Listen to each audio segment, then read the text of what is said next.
आधी रात के समय और पिताजी वो दासी गई थी बुलाई रे।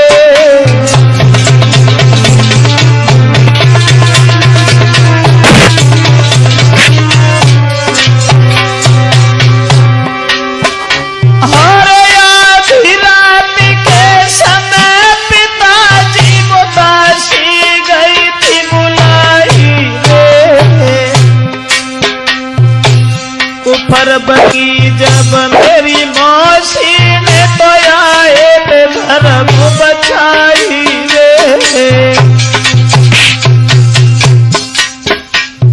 मेरा कोई कसूर नहीं है।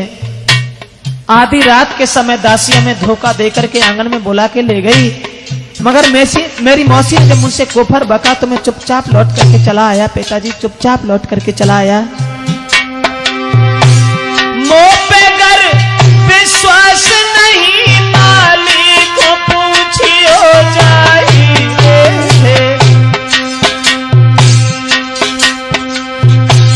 बन गई भूल आपसे बबुला भारी कुमति कमाई रे।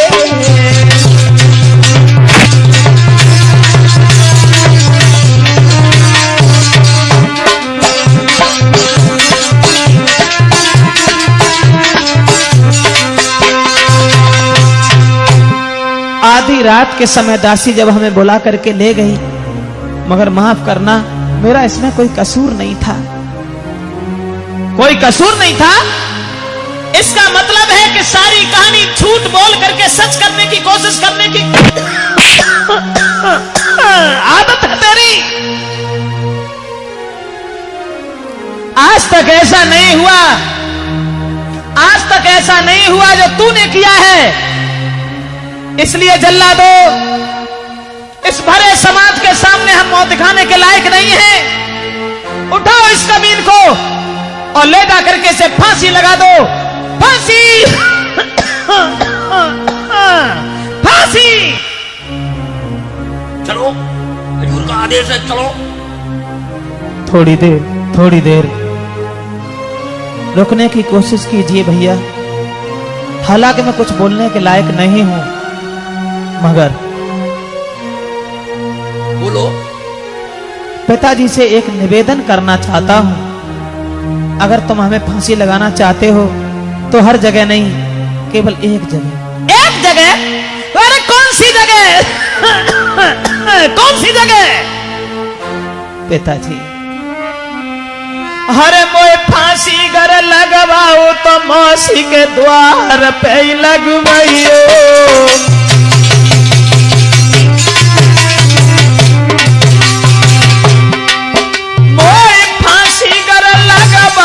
तो मौसी के द्वार पे लगवाइयो। कोई बात नहीं, कोई बात नहीं। मैं तो चाहता हूं तू मर जाए, लेकिन बात एक और है पिताजी।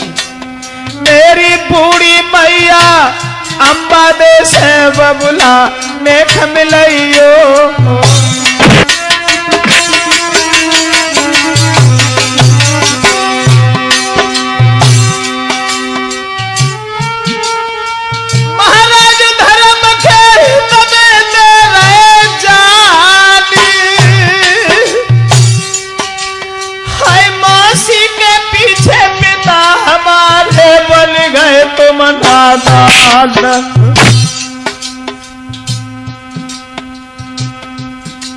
मेरी मैया मेरे बिना तड़प के घर मर जावेगी। मेरी मैया मेरे बिना तड़प के जान गवावेगी।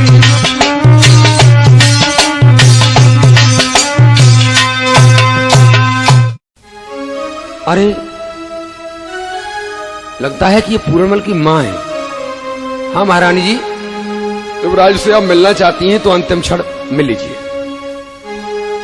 माँ, आप यहाँ कैसे? बेटा, लेकिन मैं ये सब क्या देख रही हूँ? तुम्हारे गले में फांसी का फंदा, ये मैं क्या देख रही हूँ? माँ, सच ये है कि हमारी मौसी नागिन बन गई। बेटा क्यों, क्या हुआ? बात ये थी, रात में बांधी भेज के बने हमको लो बुलाई, फिर मैया उलटो हमें दो झूठो दोष लगाई। रात के समय दासी को भेज करके मेरी मौसी ने मुझे बुला लिया, मुझे झूठा अंजाम लगा दिया। माँ, मेरा कोई कसूर नहीं है, और अगर आपको विश्वास न हो तो मेरी मौसी से बात कर लीजिए, पूछ लीजिए उन्हें। बहन फूलमती, ये सब कुछ मैं क्या देख रही हूँ? मेरे बेटे को फांसी लगाई जा रही है। देखो बहन, हमारे और तुम्हारे बीच में सिर्फ एक ही लड़का है। माफ कर दो बहन, जो भी मेरे बेटे से गलती हुई हो माफ कर दो। अच्छा, आज तो तू क्षमा मांगने के लिए आई है, पहले नहीं आई थी।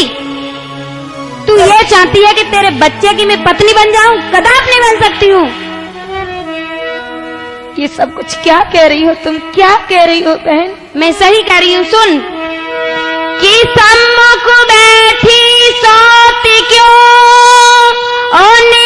नो भर रही रोई, नारी बनी तेरे लाल की, तब तू राजी होई। हे रानी, क्या मैं तेरे बच्चे की पत्नी बन जाऊं? बहन, तुम ये क्या कह रही हो सब कुछ? मैं सही कह रही हूँ। बहन, आखिर में माफ कर दो मेरे बेटे को। बहन माफ कर दो, मैं तुम्हारे पैरों पड़ रही हूँ। मेरी झोली में सिर्फ भीख डाल दो इसी की। बहन माफ कर दो। हे रानी, मैं इसे नहीं छोड़ सकती हूँ। तेरी मर्जी आए तो तू चली जा, यहाँ से चली जा।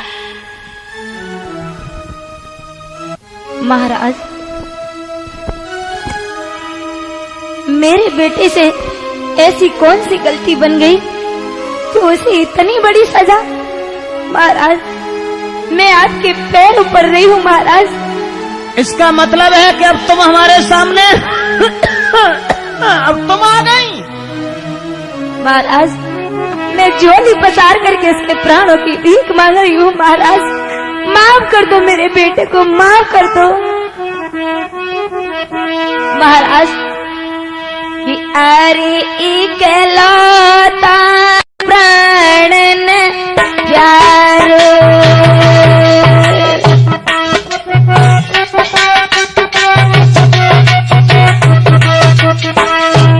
महाराज सिर्फ इसके प्राणों की भीख दे दो, क्योंकि महाराज मैं अपने बेटे के बगैर जिंदा नहीं रहूंगी, जिंदा नहीं रहूंगी।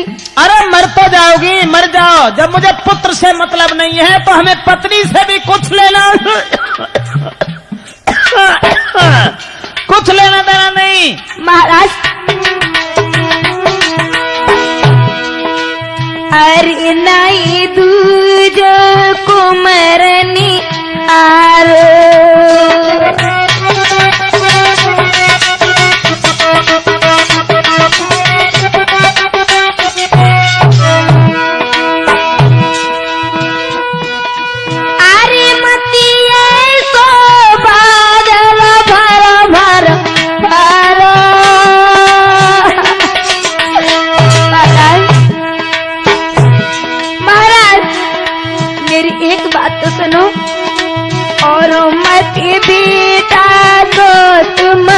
मारो।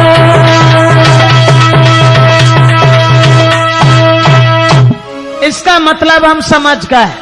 अरे हम समझ गए, तुम्हें अपने पति की चिंता नहीं है, पुत्र की चिंता है। इसलिए जल्लादो, पूरनमल की मां को उठाओ और इसे ले जा करके कमरा में बंद कर दो, फांसी लगा दो उसे। मैं इसे देखना पसंद नहीं देखना नहीं चाहता।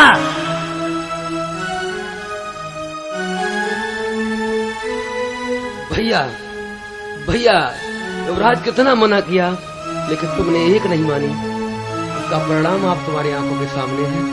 माली, माफ करना भैया मुझे।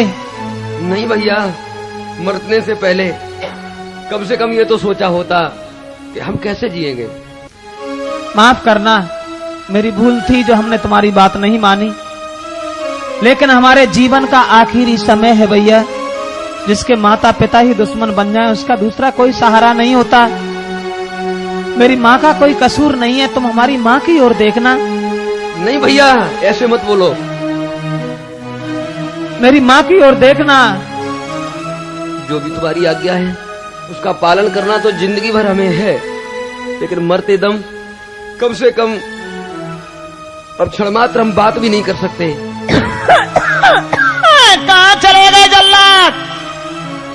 अरे ये मित्र दोनों मिल गए हैं तो इन्हें पकड़ के फांसी क्यों नहीं लगा दे? हटा दे रहा हूं, हटो हटो दोनों, हटो। अब फांसी का समय है, महाराज का हुक्म है। हजूर खींच तू रस्सी। बिल्कुल।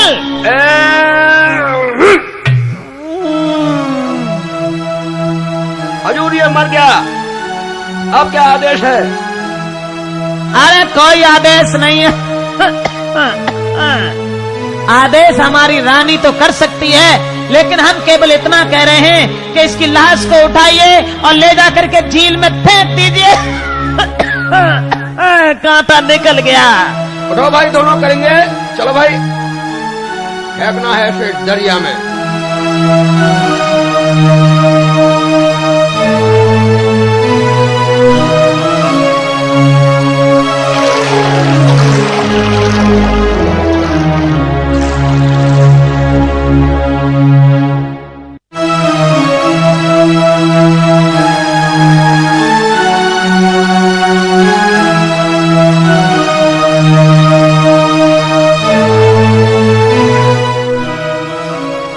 हे भगवान, मेरा बेटा ऐसे चला गया मानो दुनिया में कोई था ही नहीं। तूने मेरी किस्मत में क्या लिख दिया प्रभु? हे भगवान, अब मैं कैसे जिंदा रहूंगी? मेरे कोई दूसरा बेटा भी नहीं है जिसमें आस लगा लेती। हे प्रभु, अब मैं कैसे जिंदा रहूंगी?